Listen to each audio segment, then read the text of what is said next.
Ngayong araw, may first time customer pala tayo ngayong buwan. Pangalawang customer na natin ito ngayon at first time pa lang natin itong i-farm visit. Bago yan. Ako nga pala si EJ, isang international tambay na may pangarap. Kaya tara, samahan niyo ako. Maaga pala tayo nag-prepare dito dahil may bago tayong backyard racer na pupuntahan. First time pala nitong backyard racer na ito na magpa-farm visit sa kanyang alagang kambing. At bilib na bilib nga ako dito kahit konti lamang ang kanyang mga alagang kambing, ay willing talaga siyang mag-invest para hindi siya mamatayan ng kambing ngayong tag-ulan. Dinala ko pala dito ang mga vitamins at pangporga natin sa farm. Ganito kadami ito dahil malalaki ang ating mga gamot. Pagkatapos kong rinedy ang aking mga gamit, ay kagad na akong sumakay dito ng ating motor. Ito pala dapat ang sasakyan natin kaso hindi naman ito umaandar na naman. Kaya humiram na lang ako ng motor sa aking kapatid. Ito palang Enduro niya ang aking gagamitin dahil sira na naman ang ating Fortuner 100. Nang pinahiram na ako ng Enduro ng aking kapatid, ay kagad na din akong umalis dito dahil hindi ko alam kung gaano ba kalayo ang ating pupuntahan. Dahil sabi ko nga sa inyo, ay first time pa lang natin itong iba-farm visit.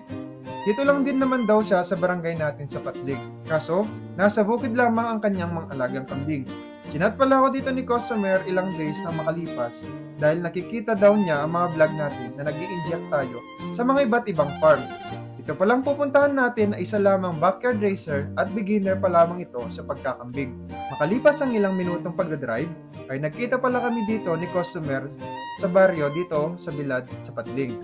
Since hindi ko alam ang daan, ay pinauna ko na lamang ito at susundan ko na lamang siya. Malayo-layo din pala itong kanyang backyard at sakto naman sa ating motor na pwede sa off-road at saka sa sementadong daan. Sa mga nais po palang magpa-farm visit, ay mag-message lamang po kayo sa akin para atin po itong mapuntahan. Magagawan po natin ito ng paraan basta malapit lamang po ito sa amin dito sa Kapas. Makalipas ang ilang minutong pagdadrive, ay nakarating din tayo sa kanilang mga alagang kambing. Agad na pala akong bumaba dito upang maumpisan na namin ang operasyon sa kanyang mga alagang kambing. Ganito lamang palang style ng kanyang mini farm bill mga ka-agri. Meron pala silang kambing dito na napakaliit ang space. Pagkatapos ay meron din silang mga peking duck na katabi ng kanilang goat house at bilib din ako sa kanilang mga bibi ka-agri dahil ang kanilang kulungan ay di ko alam kung ano ang dapat gagawin dito basta nakakuhukay ito ng malalim at nakapalibot ito ng hollow blocks. Napangiti nga ako dito dahil napakatalino ng mga i-ari dahil na-convert niya ito ng duck house habang hindi pa ito nagagawa. Pagkatapos kong naglibot-libot sa kanyang mini farm, ay dumiretso na ako sa loob ng kanyang alagang kambing. Dahil ito naman ang pakay natin sa customer natin. Meron lamang pala siyang 5 piraso na kambing dito mga ka-agri. Mga native ang 4 dito at meron siyang upgraded na bower. At saktong-saktong pang-upgrade sa kanyang mga alagang kambing. Ganito din pala ang kanilang housing mga ka-agri. Maliit lamang ito at saka meron silang bubong at meron silang higaan na naki-elevated naman sa flooring. Hindi nga ito pasok sa standard, kaso sinabihan ko na lamang si customer dito para hindi mangamoy ang kanyang alagang kambing.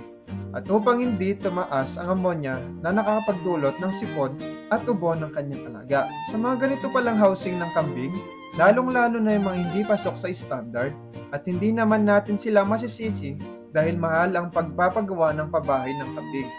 Ang ina-advise ko na lamang sa aking mga customer ay palagi na lamang maglinis sa kanilang kulungan daily. Dahil sa mga ganitong housing ay sobrang mataas ang ammonia at sasabay pa ang rainy season. Talagang lalong mangangamoy ang mga alagang kambing. Ang araw po kasi ang nakakapag-lessen ng amoy at ammonia sa loob ng kulungan ng kambing. Pagkatapos kong tinignan ang kanilang kambing ay nagready na nga ako dito ng aking mga kakailanganin sa ating operasyon. Ang gagamitin ko palang mga vitamins at pampurga sa kanilang mga kambing ay B-Complex Fortified at multivitamins. Sinabay ko na din ang pampurga na albendazole at fenbendazole. Gumamit na din pala ako ng iba't ibang syringe dito dahil hindi pare-pareho ang size ng kanyang mga alagang kambing. Gumamit pala ako ng 3 ml at 5 ml na syringe dito mga kagri. Pagkatapos namin nag-prepare ay kagad ko nang sinimulan inject ang kanilang mga alagang kambing. Inumpisan pala namin ang kanyang alaga sa bulugan nito. Bower ito mga kagri. Nahirapan pala kami dito dahil hindi sanay ang kanyang alagang bower. Dati pala ay naka-free range ito sa kanyang pinanggalingan at hindi sila sanay na ma-inject kaya pahirapan kami dito. Nang hindi namin maayos ng mabuti ang bulugan niyang kambing, ay lumabas kami dito upang doon kami mag-inject. Disclaimer lang po, no animals are harmed during this video. Ganyan lang po ang aming ginagawa sa alagang kambing kapag hindi sila sanay sa injection. Nakakatuwa pa nga dahil nanunuwag pa ang kanilang alagang bulugan. Napaka-aggressive talaga nito at pinahirapan niya ako. Ang ginawa pala namin dito upang ma-inject na maayos ay pinakaliit lamang namin ang kanyang tali upang hindi siya maglumpisay at hindi kami mahirapan. Sa bandang huli ay natapos din kaming nag-inject sa kanyang bulugan na sobrang aggressive. Pagkatapos pala namin sa kanyang bulugan ay in-inject na namin dito ang dumulagan niyang kambing.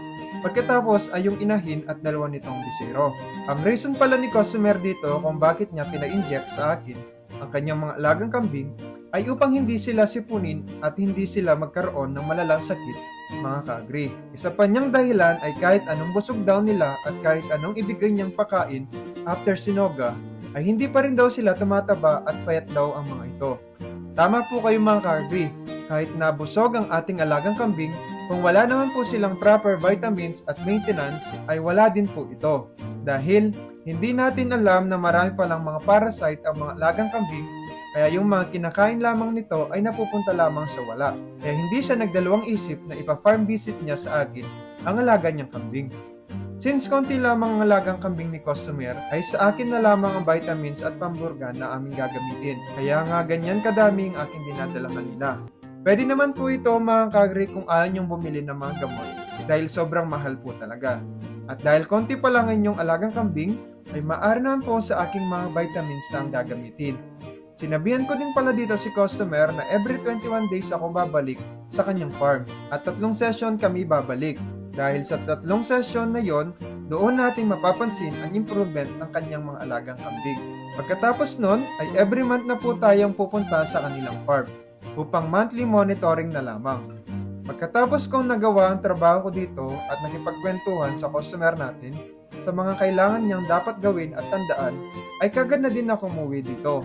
Bago pala ako umuwi ay sineseminar ko lang pala mga customer ko dito or kaya naman yung mga farm caretaker nila para magka-knowledge din sila. So dyan lang mga nagtatapos ang ating video tungkol sa ating second customer of the month.